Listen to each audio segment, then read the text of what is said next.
of 5 cultural centers on campus, which is awesome. There's the Puerto Rican Latin American Cultural Center, the Asian American Cultural Center, African American Cultural Center, and then the Women's Center. So it's really neat because it helps us have critical mass and be able to have really great collaboration and coalition building on campus. But for the most part, what I do every day is advocacy work with the students. I support educational programs for the campus. Within and outside the community, we try to develop allies on campus as much as possible.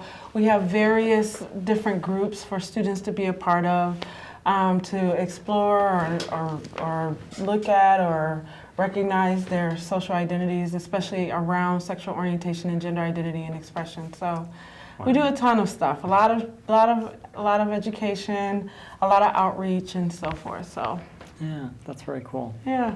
We were actually up there a while back. We came down to see you, and we just happened to be there on a day that you weren't there. You went down to Avery Point. Yeah. Isn't that? I was doing a diversity training. Yeah. Because another part of my role, I do teach some classes also, but another significant part of my role is that I have to facilitate the state-mandated diversity training for staff and faculty. So that's probably what I was doing at Avery Point. Yeah. Yep, that's what they said. Yeah. We were up there for one of Professor Gomes' classes. Okay. Yeah. I don't mind going to Avery Point. It's so beautiful. Yeah, oh, yeah. It's a beautiful campus, right off the ocean. Yes. So. Yes, it is. It's beautiful, especially when the weather's nice. Yes. Yeah. When there's a gale, it's not so. Right. Right. But yeah, it is a beautiful area. So MJ is one of our students, a first-year student on the dean's list after the first semester. Well, congratulations. Doing very well. So. Yeah. That's wonderful. Yeah. Yeah, first semester definitely went better than I was expecting. Yeah. Well, that's always a good thing. Absolutely. For sure. Yeah. Wow. You found a warm, welcoming community at UConn? Definitely. UConn was really helpful with me with my coming out process. It definitely it helped. The staff there were really supportive and really great and really friendly towards the whole spectrum. So if you don't mind me asking, how do you identify? Transgender, female, male. Okay. And I'm pre-teen, pre-op, and all that stuff. So obviously. Yeah. And very cool. And MJ's experience with the Rainbow Center is really more new. So he's really talking about staff outside of the Rainbow Center as well. Sure. So, which is kind of cool. It is. Yeah. Mm-hmm. Well, I think it's indicative of schools overall when they do support something like a Rainbow Center, a diversity center of some kind. Absolutely. That the staff, the school overall, becomes more sensitive to that. Absolutely. Yeah. And 10 years ago or 11 years ago, UConn was deemed as one of the most homophobic colleges or universities in the country by the Princeton Review. And then if that was not enough publicity, the New York Times picked up the story and ran it. So at that point, there were a group of folks on campus who decided this needs to stop. We need to change what's going on our campus. And from all different departments came together and decided to make a change. So that was part of the birthing of the Cultural Center, the Rainbow Center. Some of the other centers, they've been there for over 30 years or so. So we've just celebrated 11 years, or this is our 11th year. Wow. And now we're seen as one of the top 100 LGBT-friendly schools in the country. Cool. Right, by the Very Advocate nice. book. So there's a book out that kind of ranks the schools and so forth. Yeah. Yeah. That's wonderful. And we still have work to do, don't get me wrong, but Of course. it's a nice turnaround, within 10 or 11 years, I guess. Yeah. Oh yeah, definitely. Yeah, there's no doubt we're making progress in general. Yes. I think, especially this part of the country, we seem to be doing very Absolutely. well. New England has a great But record. There's no doubt we have a long way to go, Right. but every little bit helps, and Absolutely. it's really wonderful to know that sort of our premier school here in Connecticut is so LGBT friendly. So. And to the point that the Rainbow Center is an integral part of the True Colors Conference. Absolutely. It was the first big decision I had to make when I came as the director, whether or not to host the True Colors Conference. And honestly, I didn't know much about it, but the way the students talked about it, I said, absolutely, we have to do this. And I love Robin McCallan. Yes. I have great admiration for her. She's been in the trenches a long time, and she's very authentic and sincere about her mission and values. So I love working with her. She makes it great to work with. Yeah, she is wonderful. She was on our show last week. Oh, really? Yeah. Oh, hey, Robin. Yeah, that is great. Yeah. Mm-hmm. So I have a question actually for you guys, if you don't mind.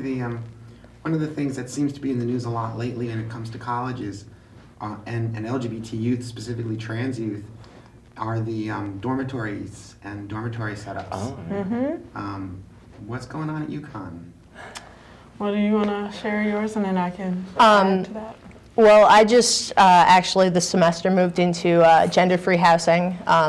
It's over in Garrigus Suites, and it's a chance for students to live outside of the normal gender binary. I have 2 male roommates, and in the other suite there are 2 girls. The third bed's empty. But it's definitely a much easier place to transition than it would have been in the freshman dorm that I was in, because it was divided up by floor. So like one floor would be male and then one floor would be female, and all the bathrooms were single gendered and everything. And it's definitely a lot easier at gender neutral housing because you share a bathroom with your suite mates, so it's not really like any sort of an issue with that. Right. And it's definitely, everyone over there has a pretty friendly feel towards the whole trans. Even stuff. even a step beyond co-ed dormitories, it's gender free. Yeah. And it's an interesting policy because it's not just limited to folks who want to have like a gender-free or not be restricted around sexual orientation, but sometimes they've found that some people come from certain cultures where brothers and sisters want to live together, and the traditional setting doesn't allow for that, or for religious purposes and so forth. So it's a very interesting policy. But a lot of the students affiliated with the Rainbow Center absolutely love it and often take advantage of it. They only had a few, I can't remember the numbers, a few spaces in the first year, and then it like doubled or tripled for the next year. So it can't keep growing like that because space is critical, and a lot of the students do live on campus, but I'm really happy that we do have something to work with. The other thing that the Residence Life Department will do, they'll just take it case by case. So sometimes if a person may be transitioning or they're identified as trans, they may also request and want a single, so they'll do that. And other times, if they can find another roommate or somewhere where folks are willing to swap, they'll work with it. So they have different ways they go about it. They don't have one way they try to approach it. And obviously a lot depends on what's available and how they can maneuver things. So housing is a premium on our campus. Yeah, I was lucky there was an opening for me to move into. Absolutely, it's a premium. Yeah. So. Indeed. Okay, I have a question. I'm not sure if you'll be able to answer this or not, but I'm curious about sort of how the numbers of LGBT students that you have on campus. Do you have any kind of a handle on that? That's been very difficult for us to quantify or put together. A little bit different than how some of the other cultural centers.